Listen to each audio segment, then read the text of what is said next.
This is Mac OS Ken. iFixit breaks a new iPhone, serious ripples in the supply chain, and audio issues with Apple's latest. It is Tuesday, the 28th of September, 2021. I'm Ken Ray, and this is news from Mac OS Ken, brought to you by yours truly and sponsored by Nebbia, makers of the Nebbia by Moen Spa Shower. Save 10% on Nebbia products using code MacOSKen at nebbia.com/MacOSKen. This show is also supported by people like you, patrons through Patreon. Find out more and add your support at patreon.com/MacOSKen. Former Mac OS Ken sponsor iFixit has done that heartbreaking thing it does. The company bought a new iPhone 13 Pro only to take it apart. Well, not only to take it apart, they do that to find out stuff about the insides and see how easy it would be to put back together. Mac Rumors ran a blow-by-blow of a lot of what iFixit found. If you're interested in all of it, I would direct you either to the Mac Rumors piece or to iFixit's own write-up, which also includes a boatload of pictures. Here are the two things it feels important to bring you here: how resistant it is to third-party repair, and the overall repairability rating. How resistant is it to third-party repair? Very. At least the screen is, and you gotta figure that is the most common repair for phones. According to iFixit, says Mac Rumors, despite the decoupling of the Face ID module and the display, any display replacement disables Face ID. This means that the screen replacement not authorized by Apple will result in non-functional Face ID components. A piece from Cult of Mac goes deeper on that, saying that that's true even when the non-authorized repair person uses parts made by Apple. The piece points to a video on YouTube by the account Phone Repair Guru. They apparently replaced the display on one iPhone 13 with a display from another iPhone 13, but still hit a wall. According to the cult, an important display message appears after the device is rebooted, which reads, "Unable to verify this iPhone has a genuine Apple display." Putting the handset's original display back in, or getting the device repaired by Apple, is the only way to restore Face ID and remove the warning. Apple says it goes to such measures for security reasons. One can see that argument, though. One can also see arguments from the other side, that the whole thing is meant to stymie third-party repair shops while lining Apple's coffers. Either way, it's an important thing to know. The other important point from the iFixit bus stop: how easy or difficult is it to fix the latest communicators? Could be better, could be worse. The Mac Rumors piece says iFixit ultimately gave the iPhone 13 Pro a repairability score of 5 out of 10 due to the Face ID display replacement issue, the double glass, and the waterproofing methods that make some repairs more difficult. If you heard Monday's edition of In a Few Minutes, you heard Daily Tech News show host Tom Merritt talk about the upcoming shortage of everything. That's tied to lots of ripples in the supply chain, shipping concerns, orders of various components, a lack of workers, and of course, the dreaded virus. Honestly, it's less like ripples and more like when you throw a rock into a pond, then throw another rock, then the ripples from both of those rocks kind of collide. Yeah, more rocks in the pond today. Among them, a power shortage in China. Apple Insider highlights a Reuters report that says a number of companies, including some in Apple's supply chain, have had to halt production to comply with power consumption regulations. Those regulations deliver a sort of 1-2 punch tied to reducing emissions and tightened coal supplies. What does this mean for Apple? According to the report, not all Apple suppliers in China have yet been affected, and some of those which have instead limited their operations for other companies instead.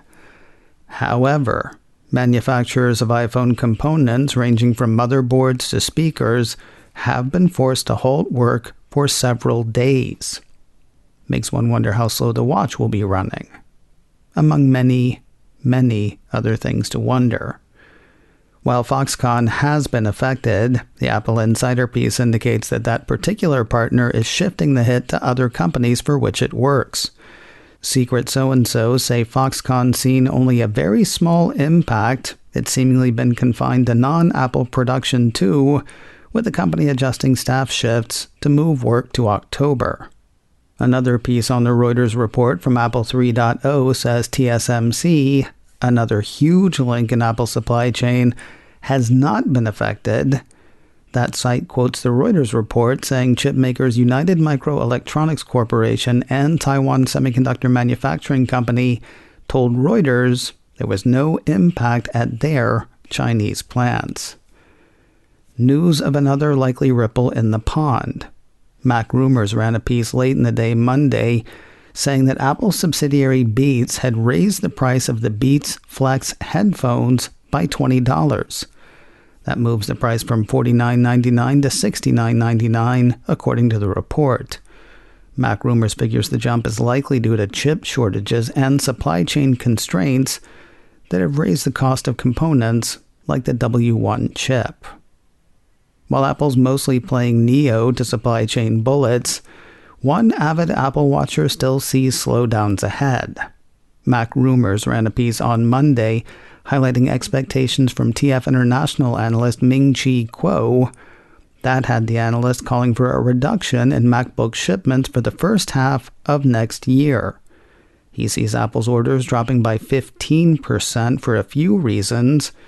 1. Component shortages. 2. Structural demand change in the post-COVID-19 era. And 3. Product transition between legacy and new models. Post-COVID-19 era, you say. Mac Rumors reads that as a decline in working from home demand, though first half of next year will mark 2 years since the start of the Great Hunker Down. Is it that people won't be working from home or that they will have already upgraded? Angels on the head of a pin, I know. The piece also expresses concern over individual purchasing power falling due to inflation. Again, it is unclear whether that's Ming-Chi Kuo's read or Mac Rumors. The analyst does expect a new MacBook Air based on updated Apple Silicon to hit production early in the second half of next year. Does that really mean a year and a half without a new MacBook? Mac Rumors thinks not.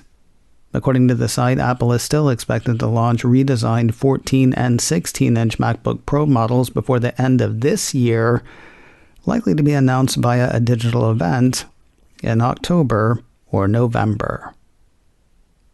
If you use Spotify on your iPhone, you may have been hit by a battery drain recently. Cult of Mac says a large number of Spotify users have taken to Twitter, Reddit, and other online platforms to report that the app has been using significantly more battery life than usual since they updated their iPhone to iOS 15 or iOS 14.8. Mr. Spotty has heard the call and is responding. The company acknowledged user complaints in a forum post and said the relevant team is currently looking into it. In the meantime, Cult of Mac has Spotify saying that users can try reinstalling its app and disabling background app refresh in the Settings app under General, but it's not clear if that makes any difference. It also recommended that users keep their eyes peeled for Spotify updates in the App Store. Do you use music for the alarm on your iPhone instead of the awful alarms that are pre-installed? I mean, as alarms go, they're not awful, but I find alarms alarming, which is why I turn to tunes. Seriously, would you rather wake up to 07 or something that could just as easily be called klaxon? Here's my problem, though. Okay, here's one of my problems.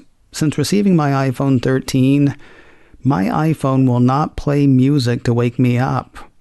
I thought it might be because I hadn't downloaded the tune to my phone, but I did that, and that didn't do it. I haven't seen anything about this anywhere. I mean, I have in the past, but not tied to iPhone 13 specifically. I am curious if anybody else is having this problem. Let me know. info at macosken.com. More news in a moment, but first a word from Nebbia, creator of the Nebbia by Moen Spa Shower.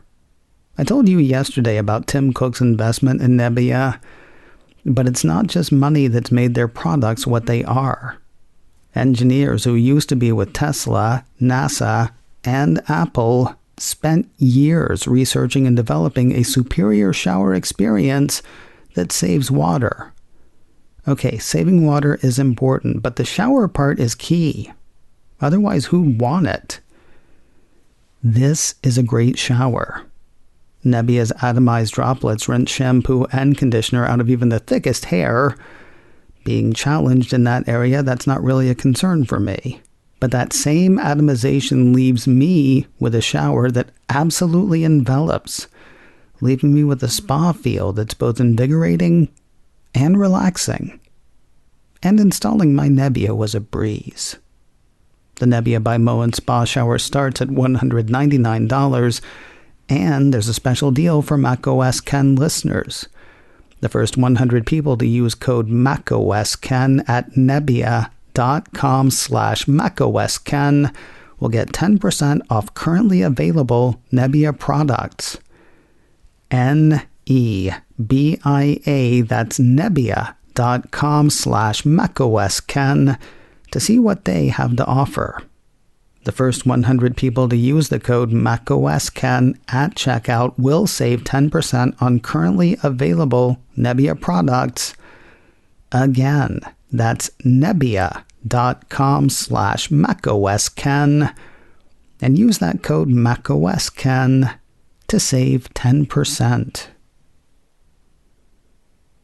From the damned if you do, damned if you don't file, news of fines against Apple in Brazil. Apple Insider says the country is once again fining the Cupertino company for not including chargers in the box with this year's iPhones. See also last year.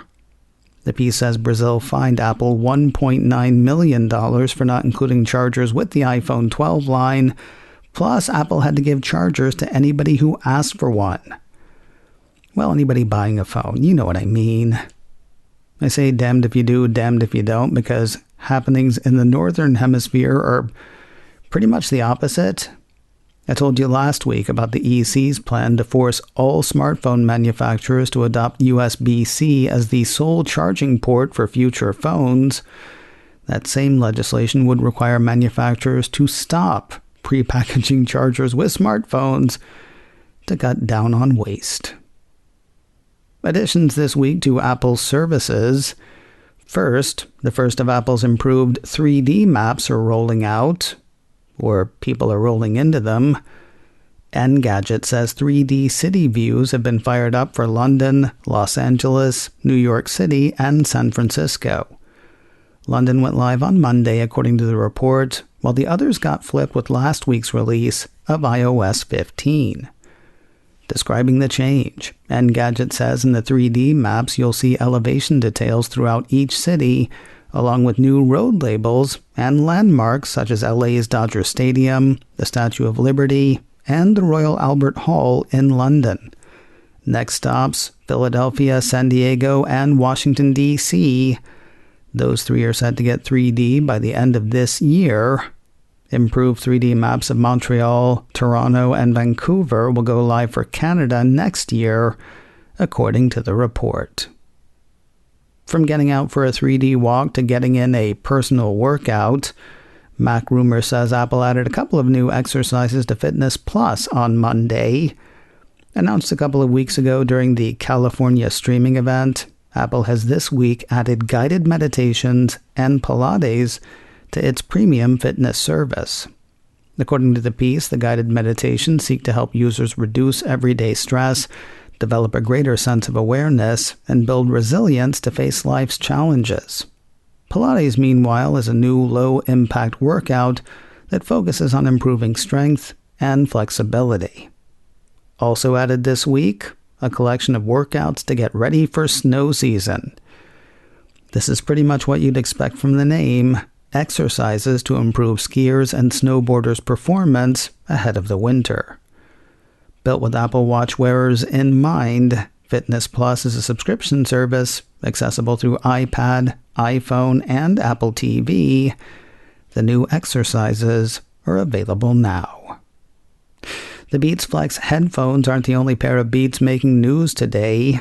A piece from my Download blog says the premium headphone maker has teamed with A Cold Wall, a fashion brand from British designer Samuel Ross, for a limited edition pair of Beats Studio 3 wireless headphones. What's special about them? Well, they're from A Cold Wall, a fashion brand from British designer Samuel Ross.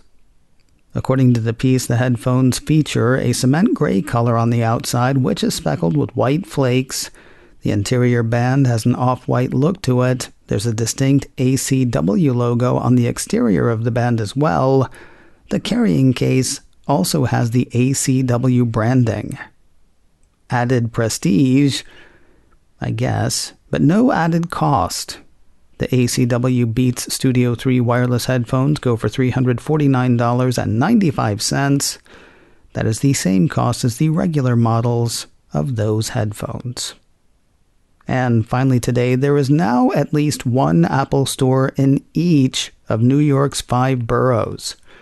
9 to 5 Mac says Apple opened its first location in the Bronx last Friday, called Apple The Mall at Bay Plaza.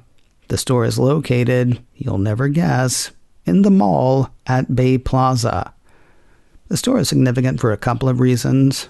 First, that I mentioned it's the only one in the Bronx. Second, though, it has something of a refined design. The design focuses, in a subtle way, on in-store pickup. I know it's odd to say focuses in a subtle way, but, it's Apple. According to the piece, along the back wall of the store, there are drawers that hold customer orders. In front of the new drawers, there's a dedicated pickup table with several accessories to look at while waiting for a specialist to get your order. See? Subtle focus. There's also said to be a new setup for Today at Apple sessions and a dedicated waiting area for patrons. Michael Stieber, formerly of 9 to 5 Mac, has put a virtual tour of the new store up online. Located at 200 Baychester Avenue in the Bronx, Apple, the mall at Bay Plaza, is open for business and ready to sell. Serve. What did I say? Coming up in a few minutes, Daily Tech News Show host Tom Merritt is spending the week with us. Today, we are talking about Apple's new hardware. Tablets, phones, something in an Apple Watch. What, if anything, did we get or are we getting? Find out in a few minutes. Available at macosken.com or wherever you get podcasts. macOS Ken, brought to you by me and sponsored by Nebbia, makers of the Nebbia by Moen Spa Shower. Save 10% on Nebbia products by using code macOSKen at nebbia.com/macosken.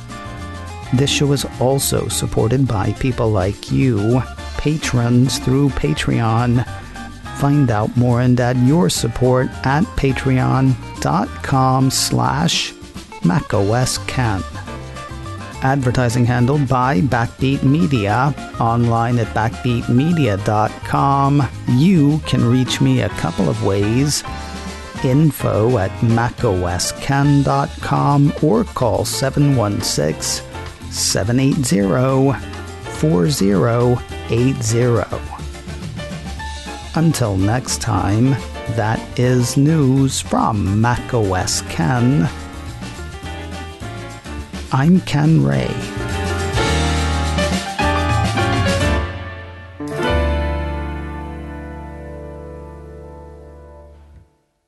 Ciao.